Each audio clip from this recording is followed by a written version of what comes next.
I'm originally from California, and I went to school in Boston at BU, and I decided to study mathematics in my bachelor's. So I got a bachelor's in mathematics because I loved mathematics. Well, I was a bit of a nerd in those days. I liked things that were, I didn't like uncertainty in my work. So I decided to do mathematics, and then I thought, well, what's something that you could apply this to? So I studied computer science. So I did my master's work in computer science in Boston as well, and it was very much something that I felt was um, useful to me because my mentality was such that I was a little bit nerdy and I didn't like uncertainty. But even in my personal life. Okay, I had my first girlfriend when I was before going to college back in California, and I remember after 6 months, she said to me, Paris, we have a problem. And I was like, well, what problem do we have? And she said, well, that's it. We never have any problems. And I was like, well, why is that a problem? She says, well, because, my girlfriends, they have boyfriends that, make it exciting. You're so predictable. And I said to her, so how is it that I'm predictable? And she says, well, like, for example, when you tell me you're going to call me at 8 o'clock, what time do you call? 8 o'clock. And I was like, 8 o'clock, right? And she said, yeah, but don't you understand that if you were to call me at 8:15, those 15 minutes are beautiful because it's that uncertainty of, will he call me? Does he love me? And that's like the passion of life. You're boring. You're predictable. Well, she left me after 6 months of being predictable. And I realized then that, you can be a nerd in your personal life and also in your professional life. So there I was in Boston, and I was very nerdy. So when I graduated after my master's work, I went to work in programming. And program is the type of work where, everything's very certain. I used to write parsers for a big IT company. But then I decided I had to move to New York because I got an offer from a friend of mine in New York for me to run his sales desk. And I was like, Andrew, I can't do sales. I mean, look at me, I'm a nerd. If I get on the phone with somebody, they're going to hang up the phone on me. And he said, Paris, I trust you. I'm going to train you for 6 months. And sure enough, he trained me for 6 months. And I became a hell of a salesman. It Oh just wow. changed my life. So what was amazing is that in my professional life, I was now loving uncertainty. I was looking for the next deal. But in my personal life, I was still calling my girlfriends at 8 o'clock, Mm. you know, Yeah. because, and that's when I realized that we are different. And our personal life is very different to our professional life. And that, later on, as I'll talk to you a little bit later, that became my research work when I got my PhD. So there I was. I was an investment banker for 21 years, 10 years in New York and 11 years in London. And it was great. I mean, the money was great. I loved what I was doing. I was doing deals. The uncertainty was everywhere. But then what happened one day is that I realized that I had become a Friday person. Mm. And, all my life, without thinking about it, I was a Monday person. And Friday people are those people that they're looking forward to Fridays because Thursdays you see them smiling Oh and yeah. they're like, it's like the Thank God weekend it's is here. Friday. Yeah, thank God it's Friday. And it's because they hate what they do, That's you right. That's know? right. Yes. Because when you love what you do, it doesn't feel like work. So I always give this advice to students, life's too short to be a Friday person. Yep. 40% of our life is work. So you can't be like, a Friday person the rest of your life. So I've always wanted to be a Monday person. So I've always like looked forward to Mondays. So sure enough, there I was in London at the time in investment banking, and I had become a Friday person. I said I needed to change. So what happened was I got lucky. I got a call from Sony in Japan, and they said to me, Paris, we got a problem. Manchester United has canceled the friendly match tour in Japan this year. And I'm American. I don't really like soccer. Not used to it. And I was a banker. So I was like, well, how can I help you? I'm your banker. I'm not your like sports executive. And they said to me, well, we need your help to try to find an entrepreneur to organize a friendly match now that with a big European soccer team. And there I was, and I thought, well, let me think about it. That night I couldn't sleep. And I thought to myself, what if I just leave the bank and become a sports marketing professional? How was that night? That night was crazy. I was like, I'm gonna leave all this money. I'm 42 years old. I'm at the top of my career. I got a beautiful apartment. It was tough. I didn't sleep all night. And in the morning, I said to my wife, I was at ABN AMRO Bank, which was a nice bank, but it wasn't one of the top banks. I said to my wife, honey, I'm leaving the bank. And she said, oh, really? Where are you going? Goldman Sachs, maybe? Morgan Stanley? And I said, no, I'm going to become a sports marketing professional. She looked at me and said, what? You hate sports? Like, yeah, but, I don't need to like sports. So, she didn't talk to me for 3 days because she said, wow. we have a beautiful life here. Why are you going to do something that you don't really like? But I knew that I needed to go back to becoming a Monday person.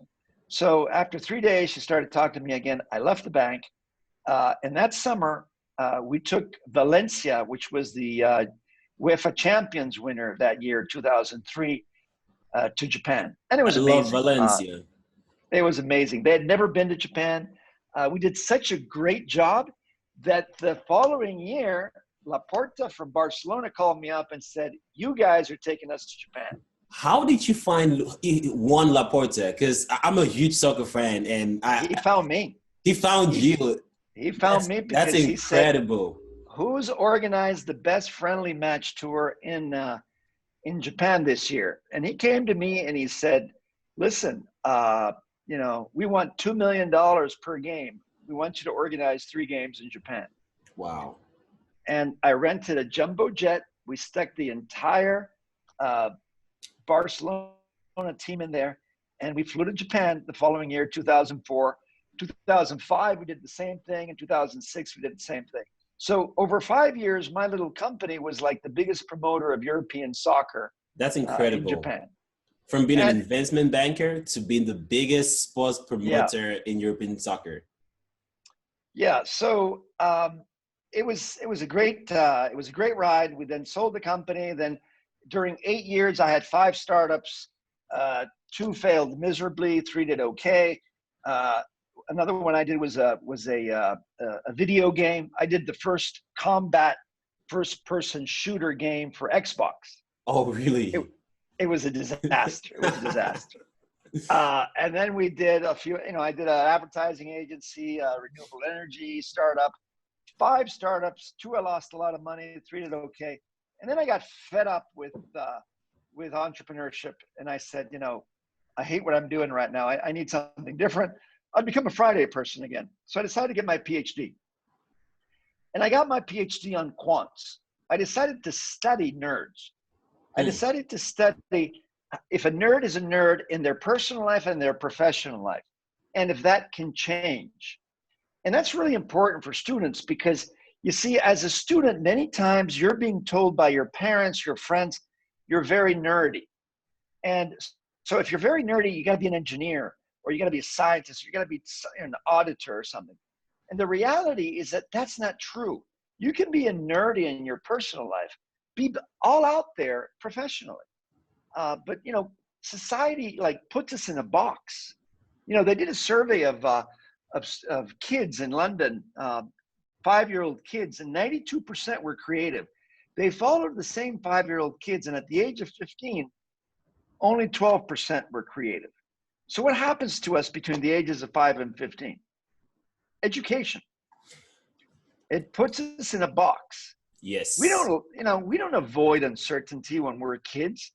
We're turned into nerds through schooling, society, religion, friends, peers, family, everything. So, it's very important to, love who you are, but not think that who you are at a personal level can condition who you can become at a professional level. Yes. And so I studied quants, and quants are people that don't like uncertainty. They struggle with uncertainty. They're not very good negotiating. They don't have good people skills or soft skills. But the reality is that these people who are like that in their personal life, they can be different professionally. Which brings us to the mindset of an entrepreneur. What is the mindset of an entrepreneur? Well, I like to describe the mindset of an entrepreneur with only one sentence. And for me, this is probably the most important thing for students today. What does an entrepreneur see in uncertainty? Opportunity. Opportunity. Yes. Yes. Opportunity. That's Totally correct. Yes. So if you can learn to see opportunity in uncertainty professionally, you're home. You're home. It's a home run, because most people don't see opportunity in uncertainty. You know? Yeah. I mean, look at yourself, okay? Look at yourself. Maybe a lot of people that, leave a country are scared. Yeah. A lot of them are And scared. they're thinking, well, maybe I should do something a little bit like secure, like maybe drive a cab or work doing something. But then there are other people that grab life by the horns like you and say, I'm going to do something different. I'm going to have impact with students. I'm going to work in a startup. I see opportunity in uncertainty. So that mindset is so important. Students need to see opportunity in uncertainty, which brings us to COVID-19. There are a lot of people today that are suffering out there, that are, struggling with this situation. I see my students, they've been like hunkered down for 8 weeks. And I'm trying to tell them, listen, you can't now in this situation give up. You have to look around yourself and say, okay, with the uncertainty around me, where can I find opportunity? And that's important. And we're seeing more and more students do that. But then we come to the personal life. And this is interesting. And at another time, we'll talk about my scale, but that I worked on during my PhD. Essentially, what I did was I saw that people had a different comfort with uncertainty professionally and in their personal life, like when I was in college. Although when I was in college, it was the same. After I went to New York, it changed. And essentially, your comfort with uncertainty is really about your comfort zone. Yes. If you're comfortable with uncertainty, you have a big comfort zone. Mm-hmm. Absolutely. If you're not comfortable with uncertainty, you have a small comfort zone.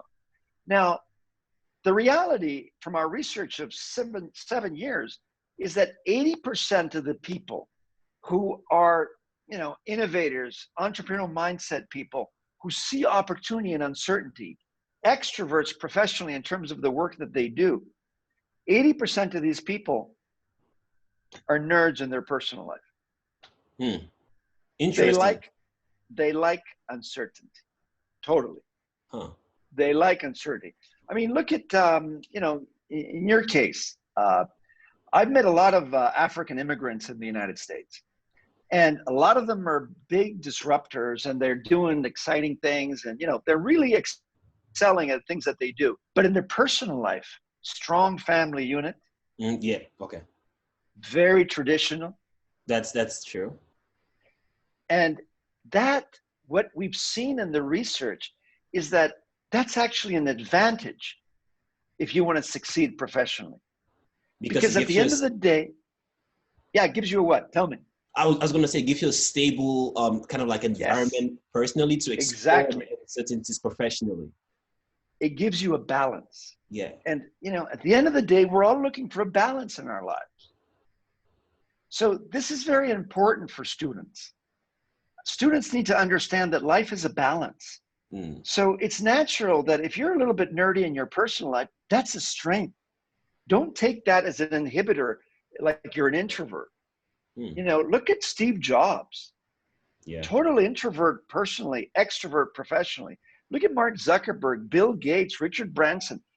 80% of the world that succeed professionally as entrepreneurs or entrepreneurial mindset innovators are nerdy in their personal lives. Huh. That's a very interesting take, because I'd never thought of it like that. But thinking of it, even when I look back at my mother, she's very entrepreneurial. She always does the things that people don't expect her to do as a woman. However, in a family, like we're looking at a family, she always tries to keep everything stable so that if she goes to work and have that chaos when she comes to the house, she has a more stable environment to chill off so she can go back into her professional life. So that's pretty interesting. Yeah. Well, I hope you learned from your mother and you're not some wild man. No.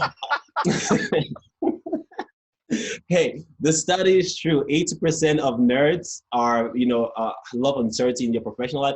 And I welcome uncertainties. One of the things that I do when I go to work, I actually do not have that mindset of weekends, like, oh my God, this is the weekend. Because for me, every day is an opportunity to grow so that Monday I actually start better. And the Friday is for me to reflect on the week. And I always try to make sure that my personal life is not in chaos, because as you said, it's an issue of balance. How can I have a chaos in my personal life or a lot of uncertainties and then go back? It's going to be too much to handle, and one of it is you're going to drop the ball on one of them. Exactly. And what we found, we actually studied people who had chaos in their personal lives, and they had very nerdy jobs, 90% of them. Really? Yeah. They were like librarians, or they were like, auditors. They were really like nerdy jobs. And then at night they'd like take out the whip or something. What an interesting find that is. Yeah.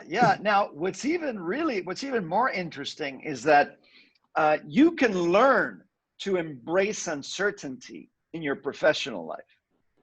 You can be taught that.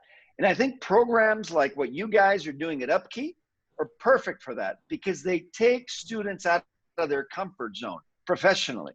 So anything that you do, like an internship, like, learning about something that's different. If you're an engineer, learning about marketing, all those things that you do take you out of your comfort zone. It's like a muscle. You need to stretch it, and the more it stretches, the bigger your comfort zone.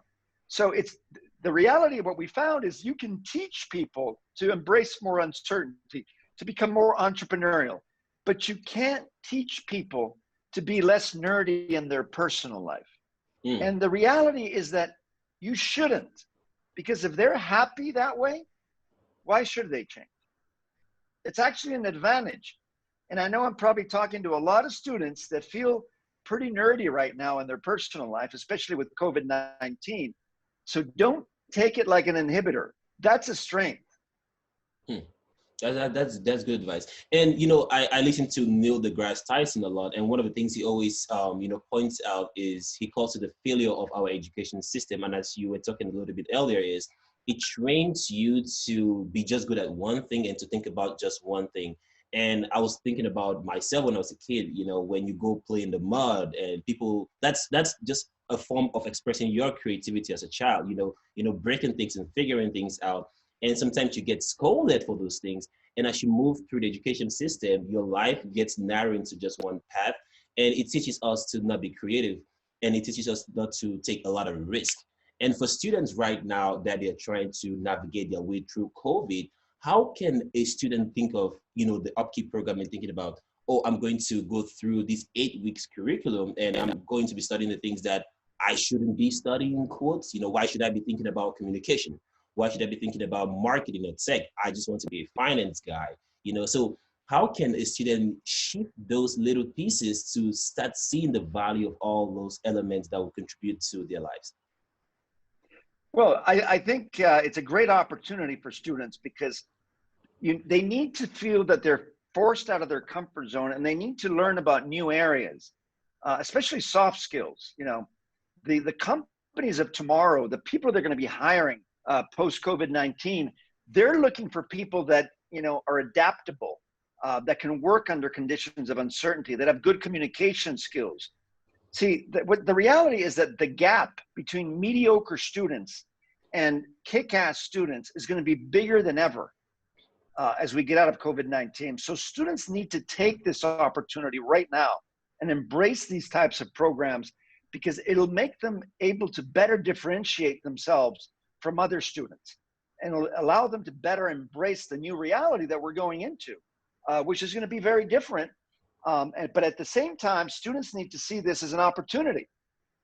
Yeah, absolutely. So if you had to take yourself back when you were in college and then you found yourself in this COVID crisis, what would you have done? You know, the nerdy Paris that was 18, 19, 20-year-old back in the day. What would you have done differently when you're in Boston University if this situation presented itself to you? Essentially, I would have done something similar to what I did, which was I ended up going to New York and doing a training program in an area that was totally different.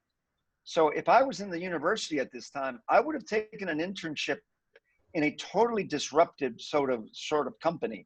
I was studying computer science, so I might have taken an internship in some social impact company or in some fast-moving consumer goods company or something that was really different, that made me think differently about the world around me. I wouldn't have taken an internship in an IT company, for example. I would have looked for the type of company that would have forced me out of my comfort zone a bit and forced me to interact with people from different disciplines, because that's what you want. You want to be able to feel comfortable with the uncomfortable. Absolutely. So should students start thinking about how to explore different opportunities in terms of building your skill, not just to work for a company, but also figuring out ways to solve problems within their community, even if they don't get paid for it? Oh, yes, totally.